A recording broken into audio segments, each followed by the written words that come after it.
You ever just show up to a family event and feel like everyone's already decided you're the punchline? Like you didn't even open your mouth yet, but somehow your mere existence is the setup to a joke they've been rehearsing for weeks? That was me last Thanksgiving. And I'll never forget the way they laughed, especially my older brother, Nathan, when I pulled into the driveway with my junkyard car.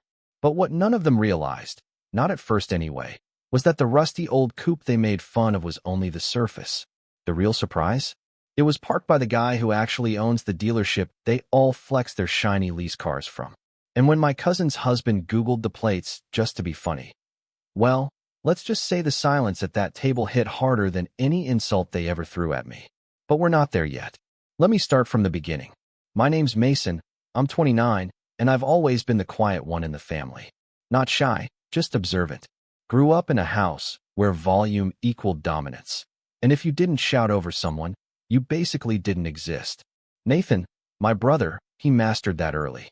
He was loud, charming in a forced kind of way, and had this knack for always knowing how to make you feel small without ever saying anything too overt. Classic golden child. He got the accolades, the cheers at Little League, the loud praise at school recitals. I got, "Why can't you smile more like Nathan?" Or, "You're so quiet it's weird, Mason." It wasn't always bad. When we were younger, Nathan used to look out for me, sort of. If a kid at school messed with me, he'd step in. But it always came with a price. Like he expected me to repay him with loyalty. Blind loyalty.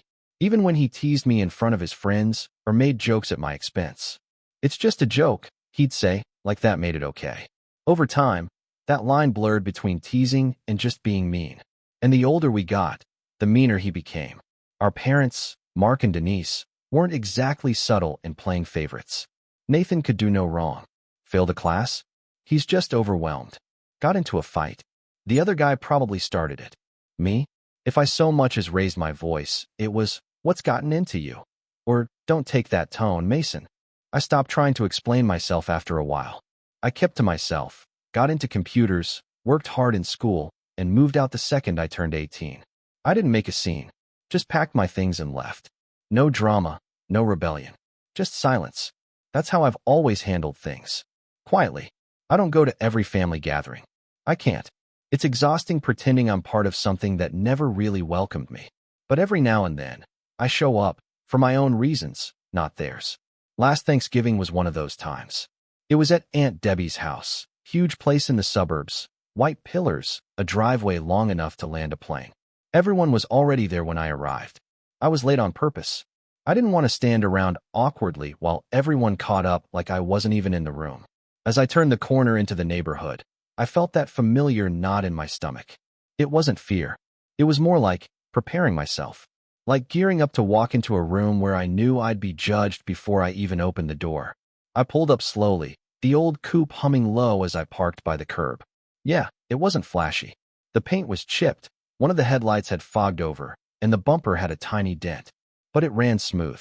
Classic 98 BMW E36. Stick shift. Tuned perfectly. Most people wouldn't give it a second glance, but to anyone who knew cars, it was a gem in the rough. The second I stepped out, I heard it. A laugh, sharp and theatrical. "That's your car." Nathan's voice echoed from across the yard. "Did you drive it out of a junkyard or a movie set?" A few others joined in. Cousins. Uncle Roy. Even my dad chuckled as he sipped his beer. It was like some invisible spotlight landed on me, and I was suddenly the entertainment. I didn't react. Just locked the door behind me and gave Nathan a nod. "Runs fine."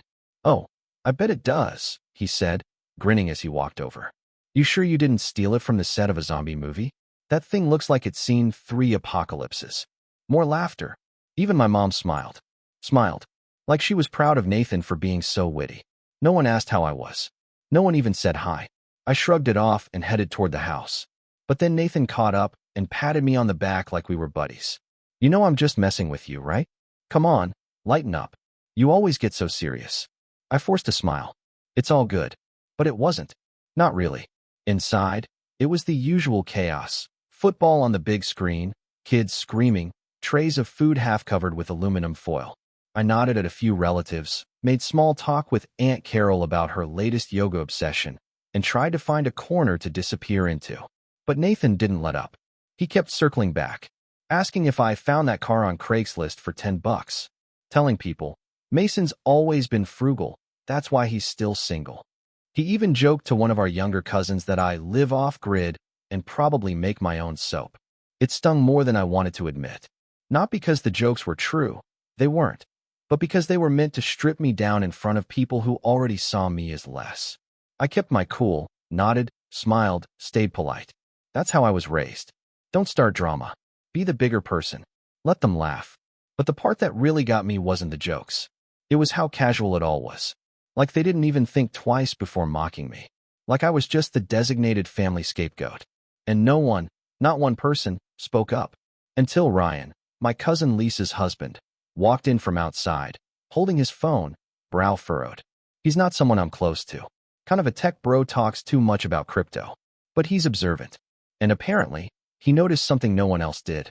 Hey, Mason, he said, walking over slowly. Random question, but your license plate, it has a dealership tag on the frame. You buy the car from there? I looked up. No, that's mine. He raised an eyebrow. Wait, as in you work there? Or you? I just smiled, keeping it vague. It's complicated. He stared at me for a second, then turned his phone around to show a search result. My plate number, pulled from a public lookup app. Below it, a corporate name. His eyes widened. Oh, that's when things started to shift. Just a little. A pause in the room. A subtle shift in tone. But I'll get to that. Because what Ryan saw, what he realized, that's when everything started to unravel. And it only got better from there. Ryan didn't say anything right away, but I could see the gears turning. He kept staring at his phone, then back at me, then back at the search results. His forehead creased. His mouth opened slightly like he was about to say something, but wasn't sure if he should. You sure this is your car? He asked again, more slowly this time. I nodded. Yeah. What? He hesitated, then tilted his screen toward himself and whispered. Because the tag lookup pulled up, Mason Holdings, Inc.? Isn't that? I gave a small shrug. Like I said, it's mine. I could see it click. Ryan had always been tech-savvy, and he did what no one else at that table ever bothered to do. Look past the surface. His eyes flicked back and forth, scanning more of the page.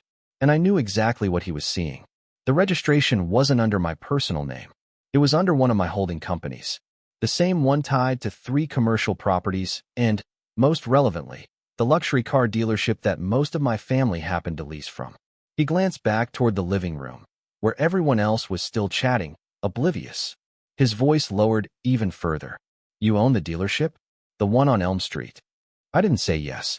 I didn't say no. I just gave him that same polite smile I'd been giving all day. And that was when his eyes widened. Wait, seriously? I didn't answer. Didn't need to. He looked at me like he'd just discovered an alien sitting at the Thanksgiving table. And honestly, I didn't blame him. I'd spent most of my adult life staying invisible to this family. I was the background character in their main stage drama. The one nobody ever asked about unless they needed tech help or a moving truck. So yeah, it made sense that nobody noticed I'd been building something real, quietly, carefully, deliberately, while they were all too busy trying to one-up each other over who got the newest trim package on their lease. But that wasn't the moment everything broke. Not yet. That came a little later. At the time, Ryan just gave me a respectful nod, slid his phone into his pocket, and muttered, "Wow, respect, man." Seriously, I didn't expect that. I didn't expect anything, honestly. But it felt like the first time in years that someone in the family looked at me with anything other than condescension. It was weird. Disorienting, even. Still, I figured that'd be the end of it. He knew. Sure, but I trusted him to keep it to himself. Ryan didn't seem like the gossip type. And if I was wrong, well, whatever. It'd blow over like everything else. Turns out, I was wrong. But not in the way I expected. Dinner was called shortly after that. Big dining table stretching across the room, extended with a fold-out section like always. I took my usual spot, one of the last empty chairs, wedged between the sideboard and the kitchen door. Nathan sat near the head, of course. My mom fussed over getting the cranberry sauce just right while my dad held court at the far end with Uncle Roy, talking about interest rates like either of them actually understood the economy.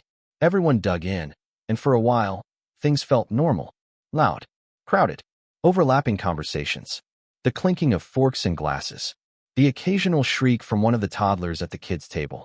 Then Nathan decided the room wasn't paying enough attention to him again. He raised his voice, casual but targeted. Hey Mason, I meant to ask, how's life in the mystery machine going? Did you replace the cardboard floor mats yet? A couple people chuckled. My aunt muttered something about quirky cars. Someone else repeated, mystery machine, like it was suddenly hilarious. I didn't look up, just kept cutting into the turkey. Then Nathan pushed it further. Actually, he said, grinning toward my parents. You guys ever see his car? I swear, it's got rust on top of rust. Looks like it gets 6 horsepower if the wind's behind it. Mom laughed. Nathan, no, I'm serious, he insisted. You guys think I'm joking, but it's like, Mason's the only guy I know who'd rather drive a rust bucket than ask for help. I mean, we're family. We'd help him if he needed it, right? I felt it then, the flush rising up my neck. That mix of shame and anger. Because that was always his trick. Make fun of you, then frame it like he's being generous. Like you're the one being unreasonable if you get offended. Before I could say anything, Ryan cleared his throat. Loudly. And then, in a perfectly casual voice, he said, actually, that car's pretty sick. You guys should see the engine bay. Cleanest E36 I've ever seen. Silence. Nathan blinked. You've seen it. Ryan nodded. Yeah. Popped the hood earlier. It's tuned. Manual transmission. Probably pulls better than half the cars in this driveway. Nathan chuckled awkwardly. Yeah, okay, but I mean, come on. And, Ryan continued, ignoring him, the plate lookup pulls up Mason Holdings Incorporated. You know, the holding company tied to, he looked around, then smiled. You know what? Never mind. He sat back and took a bite of mashed potatoes like he hadn't just dropped a grenade in the middle of the table. That was when the shift really happened. First came confusion, then the quiet murmurs. My dad frowned. Mason Holdings? My mom tilted her head. Is that a business? Nathan looked at me, his grin fading just slightly. Wait, what's he talking about? I looked up, finally, and I said, very calmly, it's one of my companies. My mom blinked. You have companies? More than one, someone echoed. Ryan just sipped his wine. Nathan scoffed. Okay, but like, what? Some LLC for tax write-offs or something. Ryan laughed under his breath. He owns the dealership. That did it. You could hear the tension snap. All at once, the table erupted. Questions. Assumptions. Disbelief. Aunt Debbie asking if I could get her son a discount on a lease. Uncle Roy asking if I had stock tips. My dad asking what kind of business it was exactly, like he suddenly cared. And Nathan? Nathan just sat there, silent, staring at me like he didn't understand what just happened. It wasn't the kind of silence you'd expect. Not disbelief. Not even shock. It was something else. Something bitter. Wait, he finally said, voice low. You're telling me you've been sitting on this? This whole time. I raised an eyebrow. Sitting on what? This dealership thing. The companies. The money. I didn't think it was relevant. Not relevant, he repeated, incredulous. You let me sit here and joke about your car. You didn't let me, I said, keeping my voice level. You just did. That hung in the air for a second. And then Nathan's tone changed. You know what? This is exactly like you. You always acted like you were above all of us. Sitting quiet, judging everyone.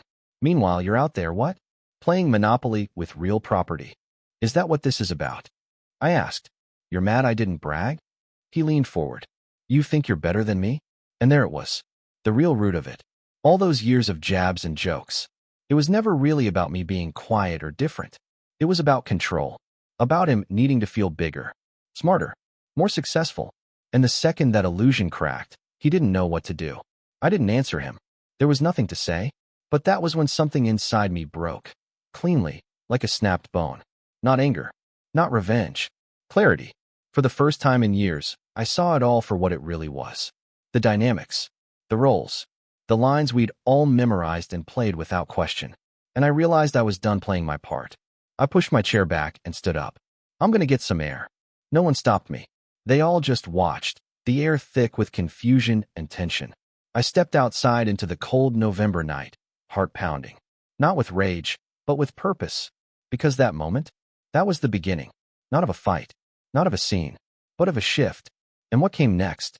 Let's just say, I didn't stay quiet. I didn't go home that night. I drove.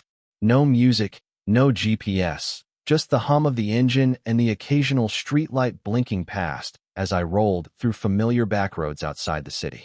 It was almost midnight by the time I parked in a quiet overlook a few miles out of town, the lights of the suburbs barely visible through the trees. I shut the engine off and just sat there, hands still on the wheel, trying to sort through the noise in my head. I should have expected it. The second Ryan let it slip, the whole thing unraveled exactly the way I always feared it would. But what I didn't expect, what really shook me, was how quickly they turned. Years of treating me like a nobody, only to scramble the moment they thought I might be somebody worth knowing. It wasn't even about the dealership. It was the way my dad suddenly started asking about business advice. The way my mom's eyes lit up with this strange mix of pride and entitlement. Like my success, after years of silence and distance, was something they could now claim a piece of, as if it retroactively justified their neglect. But it was Nathan's reaction that stuck with me the most. He didn't ask questions. He didn't try to understand. He didn't even fake support. He went straight to resentment. Like he couldn't handle the idea that I'd built something without him, that I didn't need him, that maybe, just maybe, I was doing better than him. And in his world, that wasn't just surprising, it was betrayal. For a long time, I thought I'd never be able to fully separate myself from the family dynamic. No matter how far I moved, no matter what I built, I still felt tethered to their version of me. The quiet one, the weird one, the disappointment. But that night, staring out at the empty road and listening to nothing but wind and memory, something shifted. I realized I had a choice. I could keep trying to play the role they wrote for me, or I could start living the one I wrote for myself. So I made a decision. I wasn't going back. Not to the way things were. Not to the fake smiles, the quiet tolerance, the bending over backwards for people who only saw me when they needed something. No, that Mason was gone. The weeks that followed were quiet. Not the painful kind of quiet, the peaceful kind. I stopped answering group texts. Let the family calls go to voicemail. My mom left one message a few days after Thanksgiving, her voice sugary and careful. Hey honey, we were just talking about you. Your father said you might be able to help your cousin Josh get a better deal on a new SUV. He's graduating soon. Call us back when you can, okay? I never did. I focused on my life, my businesses, myself. The dealership was doing better than ever, even heading into the slow winter months. I'd bought it 3 years ago under an anonymous trust, primarily to clean up the mess the previous owners left behind. I didn't advertise my involvement. I hired good managers, rebuilt the service department from the ground up, and focused on doing things the right way. That's how I ran all of my companies, quietly, efficiently, and under the radar. Most people wouldn't recognize my name if you showed them a business card. And that was by design. I wasn't chasing headlines. I was chasing peace. The only person I kept in touch with from that side of the family was Ryan. Something about the way he handled that night. He didn't gawk, didn't pry, just respected the boundary and moved on. Stuck with me. A couple weeks after Thanksgiving, he sent me a text. Ryan, hope you're doing all right. Just wanted to say, I think it's cool what you've built.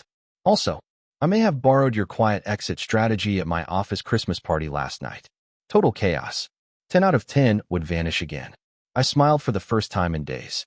Me. It's an art form. You'll get better with practice. As the holidays rolled in, I expected more attempts at contact.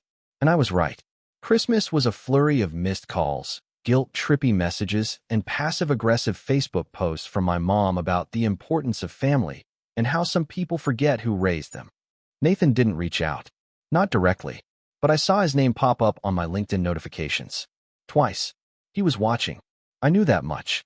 And just when I thought things might settle, the phone rang one afternoon in early January. I recognized the number right away, my parents' landline. I shouldn't have answered, but part of me wanted to see if anything had changed.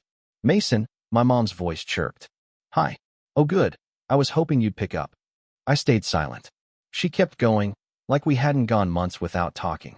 So, we're doing this thing for your father's birthday. Just a small dinner, nothing big. I thought maybe you'd like to come. Nathan will be there, and your cousin Ellie just got engaged. Isn't that wonderful? I didn't respond. And, she added, her tone shifting slightly, Nathan said you guys should talk. That there's been a misunderstanding. There it was. Not an apology. Not acknowledgement. Just a misunderstanding. Like I was being petty. Like I'd misheard them all laughing in my face. I'm not coming, I said finally. She went quiet. I could hear the disappointment brewing. The the build-up to some guilt-laden speech about family and forgiveness. But I hung up before she could launch into it. I wasn't angry. I wasn't bitter. I just didn't feel obligated anymore. That winter, I started investing more into myself, not just financially, but emotionally. I picked up old hobbies I hadn't touched in years. Got back into restoring old cars, not just for resale, but for the joy of it. I read books that challenged me. Went on long runs through the park at dawn. Even started seeing a therapist, which felt strange at first, but turned out to be one of the best decisions I ever made. Because for the first time in my life, I wasn't living in reaction to someone else's opinion. I was just living. And the more space I put between myself and my family, the clearer everything became. The quiet they always accused me of, it wasn't a flaw. It was power. It let me observe, learn, build. They underestimated me because I didn't perform for them. And now, they were scrambling to understand how the kid they ignored at the dinner table was suddenly someone they wanted access to. It was surreal. And then, just when I thought I was in the clear, when I thought maybe they'd finally let it go, I got an email from Nathan. Subject line, help. I stared at it for a while before opening it. His message was short, stiff, no greeting. Hey, I didn't want to bother you, but I could use some advice. Things are tight financially, and I've got some stuff going on with the bank. Could really use a contact at the dealership to help with a lease extension. Appreciate anything you can do. No apology. No mention of Thanksgiving. Just a request. Just like always. I didn't respond right away. I sat with it. And for the first time, I wasn't angry. I wasn't even surprised. I was calm. Because I knew exactly what I was going to do. Not out of spite. Not out of revenge. But out of principle. Because sometimes, silence isn't surrender. It's strategy. And Nathan? He was about to learn what it really meant when the quiet one starts making noise. But that part, that's where everything changes. I didn't reply to Nathan's email. Not right away, anyway. I let it sit for 3 days. Not because I was unsure of what to say, but because I wanted him to squirm. Just a little. The same way I had to squirm every family dinner while he picked me apart for sport. The same way I'd sat quietly through years of being overlooked, underestimated, and only remembered when it was convenient. That email? It wasn't an olive branch. It was a rope, thin and fraying, tossed from a burning ship. And he thought I'd be the fool to grab it. But I wasn't the same Mason anymore. By the time I finally responded, I'd already started laying the groundwork. My reply was short, polite, and as neutral as a corporate memo. Hey Nathan, appreciate you reaching out. I'll look into it. Can you send over your lease agreement, payoff details, and the last correspondence you had with the bank? Want to make sure I understand the situation before I loop in anyone. Mason. He replied within 20 minutes. The lease was under his name but co-signed by his wife, Erica. He'd missed 2 payments and was trying to renegotiate terms because he was between jobs. What he didn't mention, but what I already knew from a quiet inquiry to the dealership's finance manager, was that he'd been leveraging his family connection for nearly a year, dropping my name, expecting discounts, and even trying to swing upgrades beyond his credit range. That's when I decided I wasn't going to just deny his request. I was going to make it memorable. But first, I needed to get everything in place. I started with the dealership. Most of the salespeople didn't know I was the owner. That's how I liked it. I preferred to operate through a manager I trusted, Melina. She'd run 3 high-volume dealerships before I recruited her. Smart, no nonsense, and fiercely loyal. We met in my downtown office one quiet Wednesday morning. I told her everything. Not the family drama, just the facts. That a customer named Nathan, tied to my last name, had been overstepping boundaries, and I wanted all deals involving him or his spouse flagged for my review. Melina raised an eyebrow. You want me to kill the deal? Not immediately, I said. I want you to give him the best VIP treatment.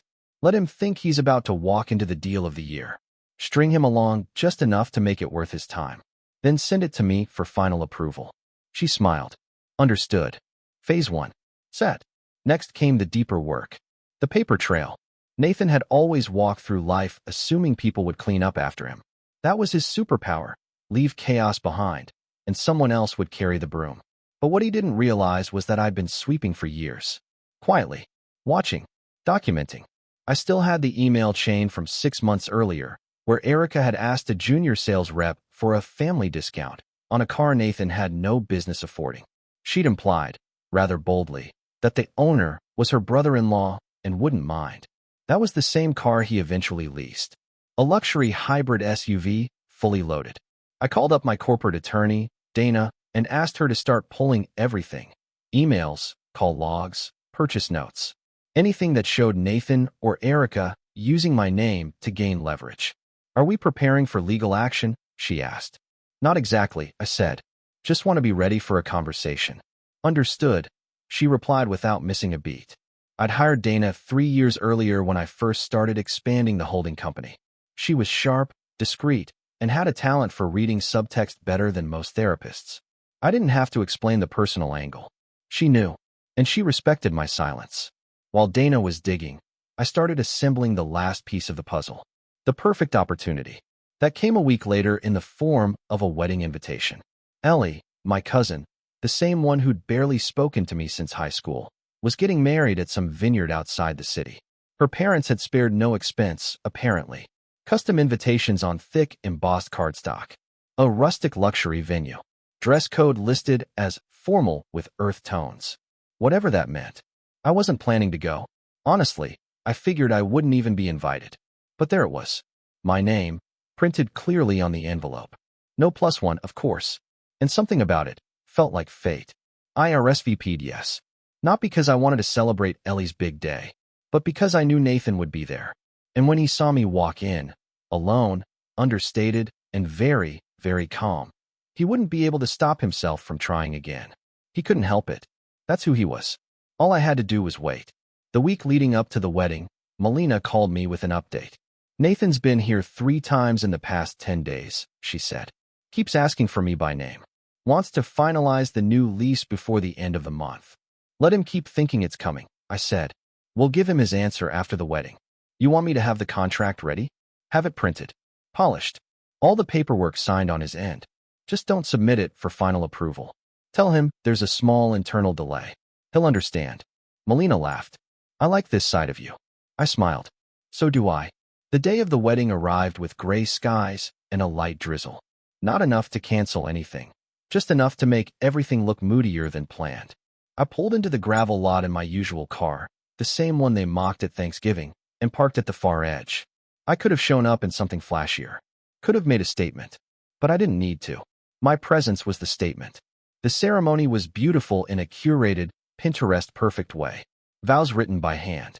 A solo violinist playing something vaguely familiar. Ellie looked radiant, and I'll admit, for a brief moment, it almost felt like family. The kind I used to imagine. But then the reception started, and the roles resumed. Nathan found me near the back of the cocktail hour, sipping a glass of overpriced sparkling water and minding my own business. Mason, he said, flashing that same smug smile. Didn't think you'd actually show. I nodded. Ellie invited me. Right. Well, good to see you, man. He hesitated, then added, Hey, I really appreciate you helping out with that lease stuff. Meant a lot. Still working on it, I said. He grinned. I knew you'd come through. Erica's been looking at paint colors for the new model. We're thinking something bold this time. Make a statement, you know? I nodded slowly. You always did like statements. He didn't hear the edge in my voice. Or maybe he did and chose to ignore it. Dinner was served. Speeches were made. And just before dessert, Melina texted me. Melina, contract signed. All documents prepped. Final page waiting for owner's signature. Me. Hold it. I'll call tomorrow. Melina. Got it. I slid my phone away and leaned back in my chair. Nathan caught my eye from across the room. He gave a subtle thumbs up. And I realized, in that moment, how much he still believed he had control. He thought we were back to normal. That things were patched. That I'd forgotten. He had no idea the wheel was already turning. No idea that I'd gathered every piece of paper, every voicemail, every name drop and fake promise he'd ever made using my name. No idea that his lease extension wasn't just being denied. It was going to trigger a chain of events he couldn't wriggle out of. And no idea that I'd booked a private meeting the following week with the Regional Auto Finance Board. One where I planned to present every piece of evidence showing his manipulation of a corporate account. This wasn't just about a car. It was about history. About every smirk, every dismissive laugh, every time he treated me like a punchline. And now? Now the punchline was about to be his. But I wasn't done yet. Because there was one last move I hadn't played. And it was the one he'd never see coming. I didn't rush the ending. That's the thing about real revenge. If you want it to stick, you don't serve it cold. You serve it at the exact temperature they mocked you with. The moment they get comfortable. The second they think they've won. Nathan had no idea what was coming. The wedding passed without incident, and by the time we parted ways in the gravel parking lot, he clapped me on the back like we were kids again. Like we were brothers. "You really came through, man," he said. "I knew you would." I just smiled and nodded. But the next morning, I picked up the phone and made 2 calls. The first was to Melina. "Terminate the lease," I said simply. She didn't ask for clarification. She knew. "He already picked up the vehicle," she reminded me. "Signed everything yesterday. The keys were released to him." "I know," I said. "Which means it's time to notify compliance." Melina paused for a moment. "You're serious?" "Completely. And send the report Dana compiled to our legal team. All of it." The second call was to Dana. "File the internal fraud report," I told her. "I want the dealership fully protected in case he tries to spin this." Dana exhaled slowly, like she'd been waiting for this. "Consider it done." What followed wasn't loud. It wasn't dramatic. It wasn't some public explosion that made headlines or ended with shouting matches and slammed doors. It was quiet, methodical, and devastating. Within a week, the dealership's compliance department flagged Nathan's lease for review. The investigation moved quickly because everything was already in place. Emails, call logs, text messages from Erica pushing sales staff for unearned perks and unauthorized discounts, all under the claim that she was family of the owner. Which she wasn't. Not legally. Not anymore. Melina had done her part flawlessly. The final contract had been printed but never formally submitted to the finance company. Without my signature, the lease agreement wasn't valid. That meant the car Nathan had driven off the lot, proudly, smugly, probably sending selfies to his buddies, was still property of the dealership. Technically, he was in possession of a vehicle under false pretenses. And legally, that's called fraud. We didn't press criminal charges. I wasn't out for prison. That would have been easy, in public. I didn't want him branded. I wanted him humbled. Instead, the dealership's legal team sent him a formal letter terminating the lease and demanding the immediate return of the vehicle or face civil litigation. A tow truck was dispatched to his residence the following morning. Melina told me the driver said Nathan came outside in his bathrobe, half asleep, arguing and yelling into a phone as the car was pulled onto the flatbed. Erica came out next, waving her hands and trying to film it like it would somehow incriminate the dealership. It didn't. The whole process was airtight. And just like that, the shiny new car, the one he'd bragged about at the wedding, the one he'd tried to flaunt as a symbol of power, was gone. But that was just the beginning. A week later, Nathan was blacklisted from all future transactions with the dealership and its affiliated branches. That included the finance company, the service center, and 2 satellite locations tied to our broader automotive group. He didn't know that yet, but he'd find out soon. I let it breathe. Then I called Ryan. "Quick question," I said. "Does Nathan still play in that men's league with your cousin Ben?" Ryan laughed. "Yeah, every Sunday." "What? Think they'd mind if I sponsored their next tournament?" Ryan caught the tone. "You're unbelievable." I shrugged. What's the point of owning things if you don't have a little fun with them? 3 days later, Nathan showed up to his usual Sunday league game and found brand new banners around the field, sponsored by Mason Automotive Group. His name? Blacklisted. Mine? Front and center. But even that wasn't the final blow. That came a week later when Erica's younger sister, Megan, reached out to me on LinkedIn. We hadn't spoken much before, but she worked in HR for a mid-sized tech startup and had apparently heard the whispers. Her message was short. "Hey Mason, I heard about what happened with Nathan and Erica. Honestly, I always knew something was off. Just wanted to say good for you. Also, unrelated, but we're looking for a vendor for a company car lease program. Would love to talk if you're open to it." I responded the next day, and within a week, her company signed a partnership deal with our dealership. 20 cars, renewed annually. Not huge, but solid. And the best part? Nathan had applied for a job at that same company 2 months earlier. Unbeknownst to him, his resume was still in their system.